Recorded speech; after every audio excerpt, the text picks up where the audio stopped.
তা হ্যাঁ রে, শুনলাম তুই নাকি শহরে গিয়ে পড়াশোনা করবি।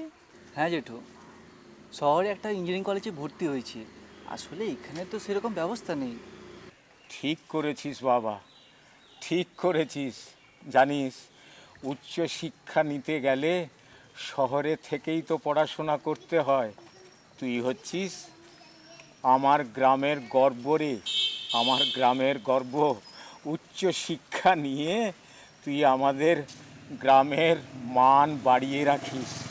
আশীর্বাদ করুন যেন জেঠু, যেন সফল হই। হ্যাঁ রে, হ্যাঁ, আমার পূর্ণ আশীর্বাদ রইল রে, পূর্ণ আশীর্বাদ রইল। আচ্ছা জেঠু, তাহলে আজ চলি। আয় বাবা আয়।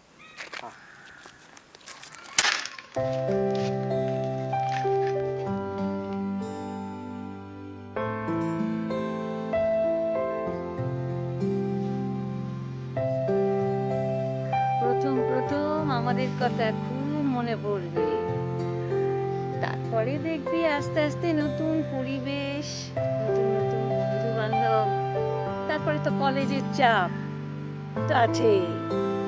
আস্তে আস্তে দেখবি সব ঠিক হয়ে যাবে, ঠিক আছে? আচ্ছা শোন শোন, যখন খুব মন খারাপ করবি না, যখন খুব মন খারাপ করবে, তখন কিছুদিনের জন্য অন্তত আমার কাছে, আমাদের কাছে, সবারই কাছে ঘুরে যাবি, কেমন? তাহলে মন ভালো হয়ে যাবে, ঠিক আছে? অত মন খারাপ করে না তোর কাছে। মন খারাপ করে বাবু?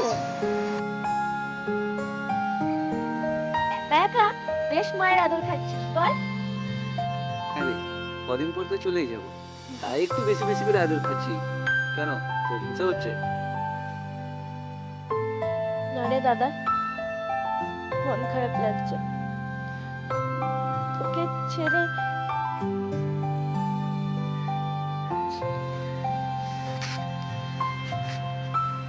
পাগলি একটা, চোখ মোচ। তুই কান দেখি আমার ভালো লাগে? হাস হাস বলছি। জানিস তো তিন্নি, এই শহরটা কেমন অন্যরকম। গ্রামের পরিবেশের সাথে কোনো মিল নেই। আমাদের ওখানে অনেক বেশি প্রাণ, এখানে কেমন যেন সব শুকনো শুকনো। তবে ভালো মানুষও আছে, সেটা অবশ্য সব জায়গাতেই থাকে।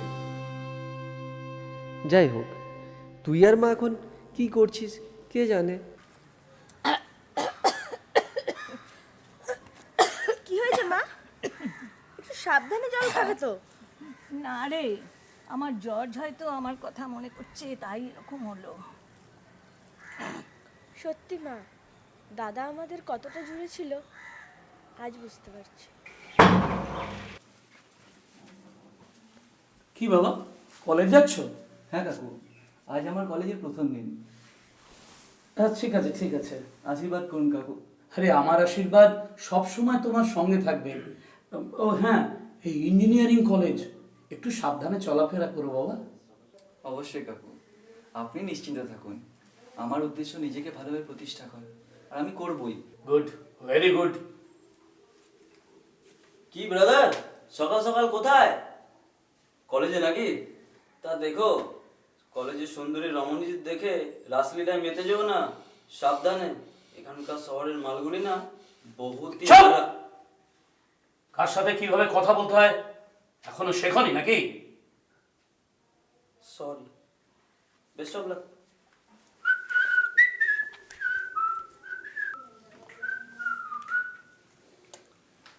ওর কথায় তুমি কিছু মনে করো না বাবা, আসলে মামরা ছেলে তো, আমারই দোষ। ছেলেটাকে মানুষ করতে পারলাম না। এইভাবে কেন বলছেন? অনুপম দা তো ভালো। ভালো? বদের ধাড়ি। যাক, তুমি কলেজ যাও বাবা, তোমার দেরি হয়ে যাচ্ছে। হ্যাঁ, একই, তুমি চটি নিচে রেখেছো? না না, তার দরকার নেই, তুমি তোমার ঘরের সামনে চটি খুলে রেখো, কোনো অসুবিধা হবে না। আচ্ছা, এসো বাবা, আচ্ছা। এসো বাবা, এসো, সাবধানে যেও।